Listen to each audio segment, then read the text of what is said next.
Jadi kalau pengen-pengen jadi ibu yang dihargai dan dinilai sanggup menjadi orang tua yang bertanggung jawab terhadap anak-anaknya, tunjukkan juga sikapmu harus betul. Apalagi kamu sering sekali live, yang mana itu adalah masuk ke ranah publik. Gini ya, saya nggak mungkin ngomong, saya nggak mungkin reaksi kalau tidak ada aksi. Jadi kamu yang bilang ini kamu ikut campur, terlalu ikut campur urusan rumah tangga orang. Saya nggak mungkin nyampurin rumah tangga sebelah apartemen saya nih. Karena dia nggak pernah live tiap hari, guys. Saya nggak mungkin nyampurin tetangga saya di Tower B, Tower C. Karena mereka nggak pernah nge-live TikTok. Tapi pasti jelas saya akan campuri orang yang sudah masuk ke ranah publik. Masuk FYP saya, mata saya lihat, kuping saya dengar. Saya lihat aksinya sangat memuakkan, itu pasti saya akan komentari.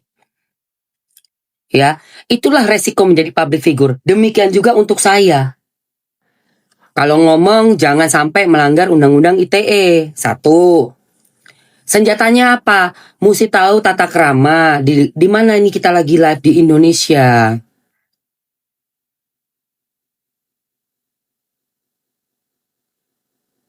Di Indonesia berarti apa?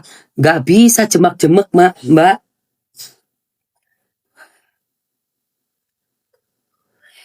Oh iya. Guys, lagi ada promo, guys. Lip serum dapat promo 1 sabun free. Mau nggak? Wow, guys. Beli 2 ini dapat 1 ini. Dapat 1 ini. Wait. Bentar gua ambilin. Baru masuk tuh dari brandnya.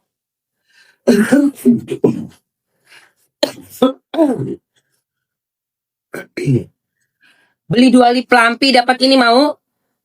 Nanti kita lanjutin lagi. Aku baru masuk banget ini. Kamu yang mau komen mau dulu. Kirim malamnya habis ini, sayang. Ya. Dan perhatikan juga ya. Kalau mau komen mau yang banyak. Mau. Tante Chan mau, les. Ini dapat ini. 3, dapat 3. Mau ya. Dan sebagai public figure, pastinya wajib menjaga sopan santun, tata krama, apalagi sudah mengimagekan dirinya menjadi seorang ibu peri, punya anak. Nah ini jelas nih, punya anak 2, yang perempuan, yang sulung laki. Oke, aku biar mudeng gitu loh. Ada konsekuensi jadi seorang public figure tuh ada. Jadi resiko menjadi seorang public figure tuh seperti itu. Kalau kamu ada keturunan, sudah dikasih sama Tuhan keturunan, lalu kamu menjadi seorang public figure yang hari-hari juga makannya dari netizen, maka akan ada resiko saat kamu bertingkah laku yang tidak sesuai dengan tempat kamu berpijak. Makanya ada pepatah kan, di mana kamu berdiri, itulah langit dijunjung. Di mana kamu itu stand up, berarti disitulah kamu harus punya pemikiran panjang. Gue ngapain ya ini ya? Gue lagi ngapain nih kayak begini? Saya live 5 tahun, guys. 5 tahun saya live. Ini, begitu ada anak bocil masuk, digendong di akun kecil, anak masuk aja digendong. Itu bisa langsung kena PL. Itu 1. Cuman meletin lidah keluar, itu udah kena PL. Tahu kan PL pelanggaran. Sementara yang dibuat oleh si SW ini dari berapa tuh? Bulan apa ya? November ya mereka udah live ya kalau nggak salah. Saya lihat udah setahunan hampir. Belum sih, 7 bulan ya. Hampir 7-8 bulan ya. Yang live berdua itu udah makin menggila. Mungkin di awal para netizen ini tidak menyadarinya karena memang saking begitu banyaknya host yang berjualan ya, dan banyak juga artis-artis papan atas yang berjualan, tidak semua nonton. Tetapi karena akun si mantan istri ini sangat besar akunnya, akhirnya banyak juga traffic menyedot ke dalam situ. Nah, di situ mulai ada reaksi dari netizen.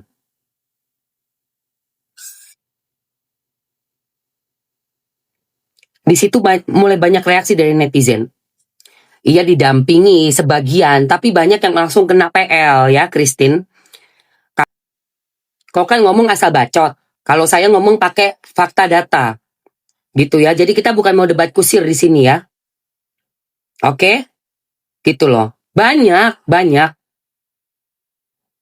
Didampingi memang iya, tapi kalau yang udah disuruh untuk berjualan, apalagi udah membuat apa jelas banget kata-kata, yuk bantu jualan ya, itu sudah ada pelanggarannya pasti, dan itu pasti akan menjadi jejak digital. Saya kasih tahu sama kamu, nggak apa-apa, karena mereka kan begitu memakai orang untuk menyerang saya. Kita mengatakan suatu kebenaran, ditolak terus, nggak apa-apa. Saya akan katakan semua tentang kebenaran di setiap harinya saya live, udah pasti.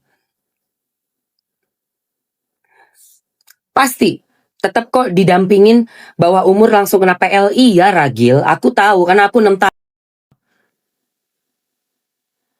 Aku 6 tahun.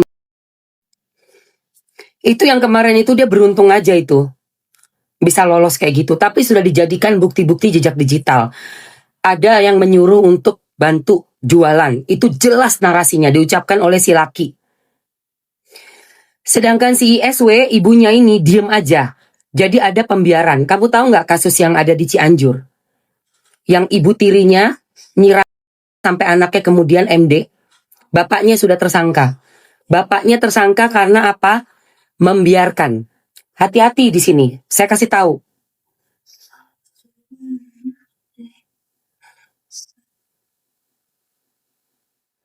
Orang tua yang membiarkan anaknya, membiarkan seseorang melakukan sesuatu kepada anaknya, itu juga adalah tindakan pidana. Ya, itu saya kasih tahu kamu. Itu fakta. Suka nggak suka monggo. Nggak suka ya nggak apa-apa. Saya berbicara fakta aja.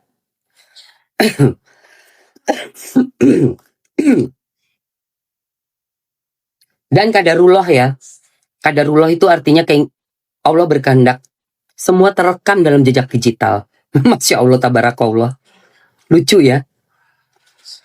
Semuanya kerekam dalam jejak digital. Yang anaknya disuruh kerja, yang lagi dipegangin kiri kanan, mijetin begini, anaknya udah gini. Udah ya. Pas turun, udah pinter anak itu loh. Bentar ya, bentar. Baik ini ya. Masuk melebu mbak. Kalau nggak pakai itu dikunci kok. Ya, belum yang makan mie. Waalaikumsalam. Belum yang makan mie. Terus anak suruh baca komen, hate komen, gila. Parah, banyak sekali itu celahnya itu. Kalau RO mau itu selesai sih. Tapi aku juga seorang perempuan ya guys. Boleh jujur.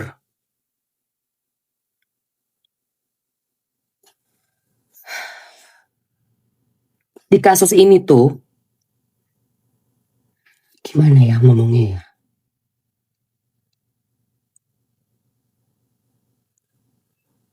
Campur aduk tuh ini kok. Di satu sisi, aku ngelihat anak-anak ini harus diselamatkan. Di satu sisi. Di sisi lain, aku tuh deket banget sama ibu, sama mamaku.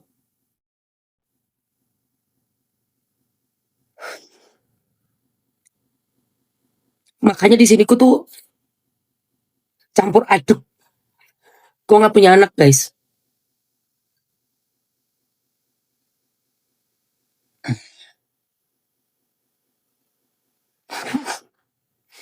Di satu sisi aku kasihan sama anak-anaknya. Di sisi lain, kalau anak ini udah kebiasaan sama ibunya juga kasihan gitu. Jadi campur aduk aku tuh. Bener.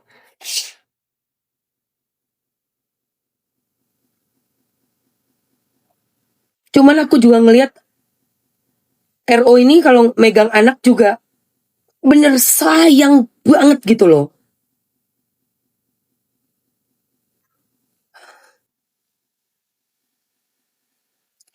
Ditambah ada kakaknya juga kan, kalau megang adik-adiknya tuh dijaga betul itu. Tapi sedih loh saya. Gue ngeliatinnya tuh gue kayak ya Allah kasihan banget sih nih. Ya Allah gimana ya nasibnya nih. Anak itu nggak salah soalnya guys.